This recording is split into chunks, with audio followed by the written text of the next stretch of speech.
So may adlaw sa tanan. So karon akong itudlo diri unsaon pag migrate atong existing WordPress website to exe output para mahimo siyang Windows desktop application. Sa atong example, gamito na to ning gibuhat na ko diri na sample na WordPress website kaning WordPress QMS. So first atong buhaton i-prepare na to atong mga kailangan. Una, mag-create ta og folder. Kaning folder ni diri na to ibutang tong katong final output file na to. So atong pangalan ni na folder og QMS. Sulod diri sa atong gibuhat na folder kaning QMS, mag-create ta og folder na data og source. Kaning source mo nitong kuhaan na nato sa atong website, sa atong WordPress website na mahimo na siyang read only pagka ma-publish na nato nga tuang exe file. Kaning data kay mo ni siya ang pwede nato ma-edit inig ma-publish na nato tong website. Pero ato sang tanawon kung unsa tong mga next na button. After nato ma-prepare ning data og source folders, i-locate nato kung asa ni naka-install ning ato ang WordPress website. So since WAMP akong ginagamit, na siya diri sa tuang sa kuang WAMP64 www tapos kaning WordPress QMS. Ang button lang nato ana kapihon, then i-paste nato na siya sulod atong source folder nato na gi-create diri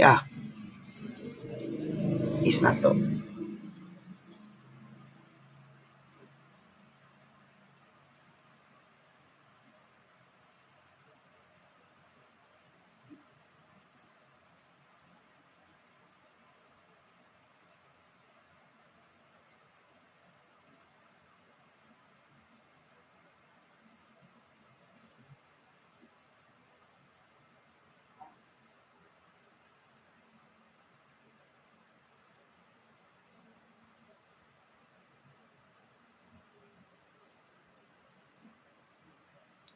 Okay, so nahumanag copy ang ato ang WordPress QMS na WordPress na project.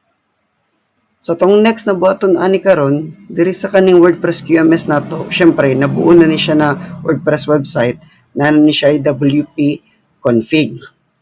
Ug naputay WP content. Kailangan nato ni siya ibulag. Nganong ibulag nato ni, i-cut nato na silang duha, igawas nato, ibalik nato diri sa data. Tapos timan kung unsa ning folder name na kani WordPress QMS. Inside sa data, i-create nato na siya na folder WordPress QMS. Then inside there na folder karon i-paste nato tong gikat kaganiha. Nganong mang kailangan siya ibutang sa data? Ay ang reason ana kay para ma-edit nato ni siya later on, or if ever na mo i-install na plugin, masulod gyapon na siya diri sa WP-content. So, mo na ning sulod sa tong source, kani. Then, ang sulod sa tong data kay kani. So, after ana, next na po na tong buhaton karon kay ato ang i-export na to daan ang database aning ato ang WordPress website. So, saan na to pa-export? Ato ta sa localhost/phpMyAdmin. Default username, password, root, man walay password. Then, mo ni ang gigamit na ko na database ato na WordPress website. Kaning WordPress QMS DB. Ang atong buhaton na ni karon, click lang na, then export. Tapos, go. So, mauna ni siya karon na sa atong downloads folder. So, next, unsa pa man ang mga kailangan pa nato i-prepare? Ang kailangan pa nato i-prepare kay kailangan nato ICO file o PNG file. Ang PNG file na to, gamito na to ng PNG file para sa ato ang splash screen. Ang ICO file para sa icon sa to ang .exe file. So, nanataan nanatay splash screen, nanatay icon, nanatay database. Karon pwede na nato sugdan gamit ang exe output. Kani siya na tool mo ni ang ginagamit para i-convert ang PHP into desktop Windows application. So, direta sa new application, then next, then atong i-locate ang atong ilocate ang atoang source folder. So naato gibutang nako sa drive D, QMS, then source. Then click na to ning next. Then diri karon WordPress QMS, pangitaon na to tong index.php. Sunod, papiliun ta kung unsa itsura sa atong final output. Better na kani atong gamiton para mas daghan tag options para sa atuang end user. Then next, then ang atuang output file, ibutang na to na siya dito sa katong main directory kasabay sa data o source nato na folder. Man kita ni magbuton sa tong file name, index.exe ba or qms.exe. Mao ni siya tong executable file nato sa final output nato. Then click save, then butangan nato title, quality management system, then finish. So mo na ni ang atuang project karon. Ang atuang unang buhaton sa diri, moadto ta sa diri sa atuang components. I-prepare lang nato daan tong components. Kanina diri sa components katong makita ra ninyo ni unya katong mga buttons na pwede ma-navigate sa atong end user. Butangan nato siya since wala man gud ni siya kanang address bar, so dapat butangan nato siya og atuang button para maka-navigate to WP admin. So unsaon siya? Click lang ta ning TSC button, then click ta diri pangalan nato ni go to admin page or unsa bay gusto niyo ipangalan dira. Dili daw valid component name, so sagdi na lang na siguro diri text. Later na lang na siya. Sige, basa kani siya admin button nato ni. Butang nato diri go to a page or URL. Butang nato diri WordPress QMS/wp-admin. Muna nga to ang admin button. Kaning WordPress QMS, timan i-monitor siyang folder kaganiha na naa diri sa tuang source, WordPress QMS. Apply changes. Okay. Next, humana na ta diri sa component, prepare na to ang atoang database. Para ma-prepare na tong database diri sa PHP settings at sa PHP extensions, enable na to ang PHP_MB string, right click lang, then compile into the exe, then pati ang MySQLi, right click, compile into the exe. After ana, ato ta diri sa MySQL support. Diri na nato i-configure atong database. Step 1, click na to ni. Copy MySQL server files to destination folder. Pag-click na to mangayo siya root password ug default port. Kani pag-configure pa lang ni siya. So ikaw magbuoton sa imong butang diri. So sa password sa tong database akong gusto kay password 1. Then sa to ang default port, ang 3306 mo na siya ang default port sa MySQL. Kaso, pwede nimo na siya i-leave as 3306 kaso mag-conflict na siya sa MySQL sa ato ang WAMP or SAMP ba inyong gamit. So, better i-change niyo na. Usually, ako na lang i-change yung 33678. So, timan-an ninyo na siya na details. Kaya nga naman, ang mahitabuan ni karon kani siya, ang atong login sa atong MySQL na karon is, ang atong server is localhost katong port na itong giset 33678. Ang atong username kay default na siya na root, tapos ang atong password kay katong giset na to na password 1. Mao na siya ang login details sa to ang MySQL karon. Click lang tag okay, then hulaton lang nato na siya mahuman. Okay, so okay na tanan, successful na. I-X na to ni. Then, click dire na punta sa add miner. Kaning add miner, mura ni siya katong PHP may admin. Ato na i-click. First time nyo na i-click, mag-download na siya atong add miner na software. So, i-next lang to ninyo. Since naka-download na ko, click na ko na, automatic na siya mo-open sa katong add miner na software.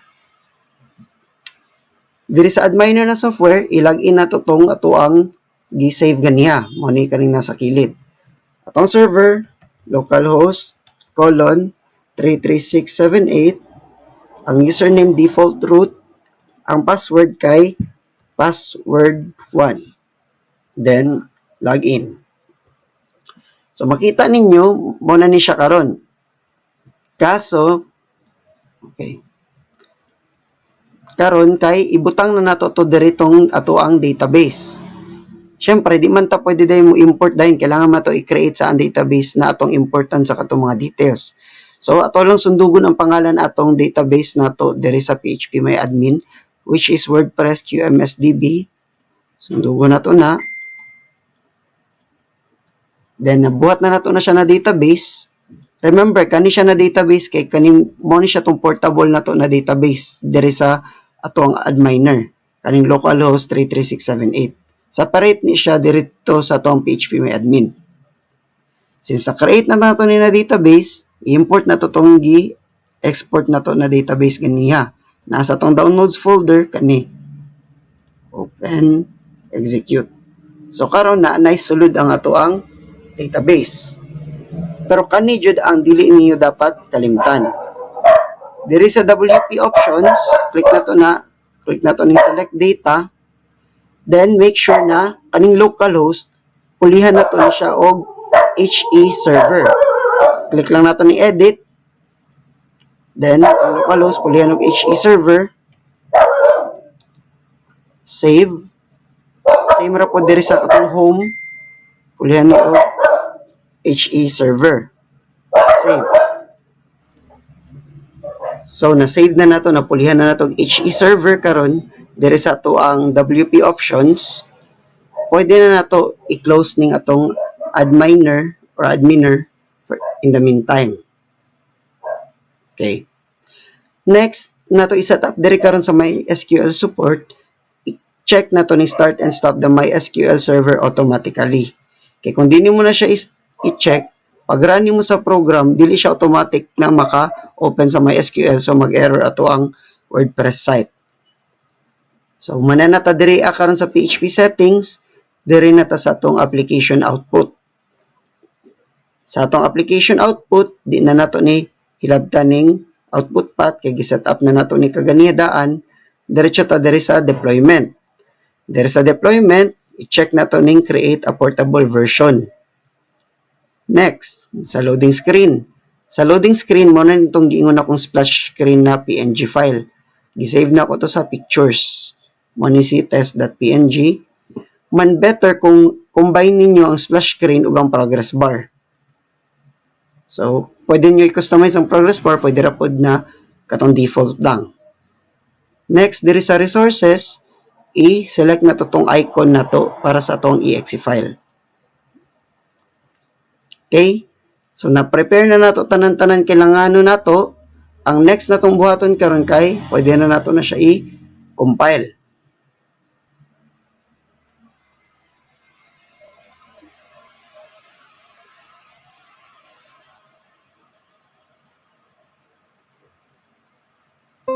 Okay? So, human na og compile. Kung tanaw nato dito sa atong QMS folder, makakita na tag exe file karon. Kani siya, pwede ra nato ni siya i-delete unya, pwede ra pod na dili lang sa, kay kani siya mo ni siya tong para maka-access ta sa database. Pero syempre, di mo pwede mo gusto imong user and user maka-access basta-basta lang sa database, so i-delete nato na siya unya. So na natay qms.exe, karon dito na ta sa ato ang wp config na file. There sa data, WordPress QMS, wp-config. I-configure na to ni na ang ato ang hostname kay katong atong giset up na database, which is localhost 33678. Ang atong password kay password1. Ang atong username root, ato ang database name WordPress QMSDB, same ra, walay na usab. So kana lang ato ang kailangan i-set up sa wp config na naa na siya kay data/WordPress QMS/wp-config.php. So karon pwede na nato i-try og run natong application. Pwede gamiton nato ning run na button, pwede ra pod katong qms.exe ang ato ang i-run. So mas prefer na ko kanilang sa kay wa pa man nato gi-close ning exe output for PHP.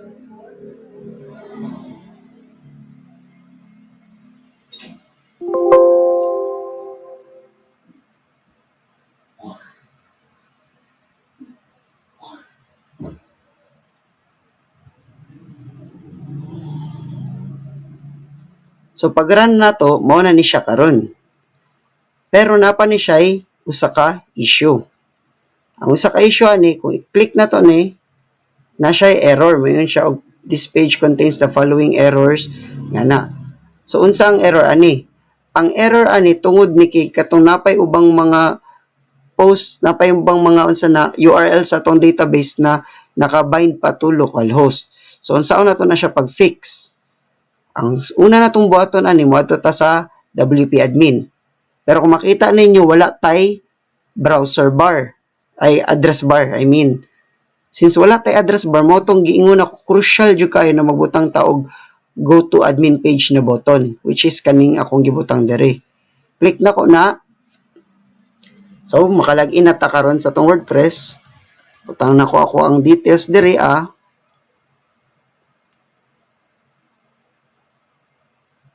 Then mo na ni siya. Tapos karon need na to kaayo ning kanina plugin. Kaning Better Search Replace. I-download na to na siya. Di man good, dili na man good ta pwede makadiretso good add new tapos online ka mo search good. Isa na siya sa problema ani kung naka desktop na siya, desktop application. So tong button, i-manual jud na tog download ang plugin. After na to mo manual, direta sa plugins, add new. Then upload plugin, choose file. Ato ning i-set, then install now.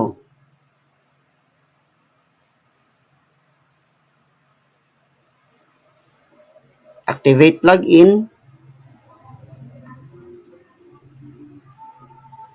So, na-activate na to. Naana siya diri sa tools, Better Search Replace. Tapos, ang buhaton na to ani karon i-search na to ang localhost. Tanan-tanan na naay localhost, pulihan og HE server. Nganong HE server man? Pansinan ninyo kung i-hover na ko diri maski asa dito sa baba na part, diri na part makakita tag HE server. Mao na siya ang default server name sa tuang sa exe output PHP. So next atong i-select tanan-tanan na naa diri After ana ma-select, i-uncheck na to ni, then run search replace.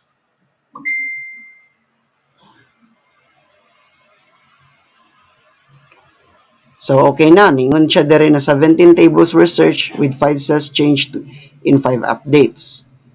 After ana, dere ta sa settings, then permalinks. Tapos mo pili ta og permalink nato na bag-o. So, ang akong prefer ani, kaning, pwede ra pod post name, pwede ra pod kamo na bahala. Kung sa inyo gusto, di magyapon kayo na makita. Kanina lang day and name na lang. Then, ato ang i-save changes. After na, pwede na ta mo ato sa atong site. And ang mga links ani karon kay functional na siya tanan. So karon, pwede na to ni exit. Ang kaning exe output for PHP, i-exit na to na. Kamoy bala kung i-change ninyo, save ninyo or dili ang katong project ninyo sa exe output. Tapos kaning adminer -mysql.exe, pwede na lang nato na siya i-delete. Na. Ug mao na ni karon ang atoang desktop application na WordPress. So try na to open, click na to na mo ning splash screen.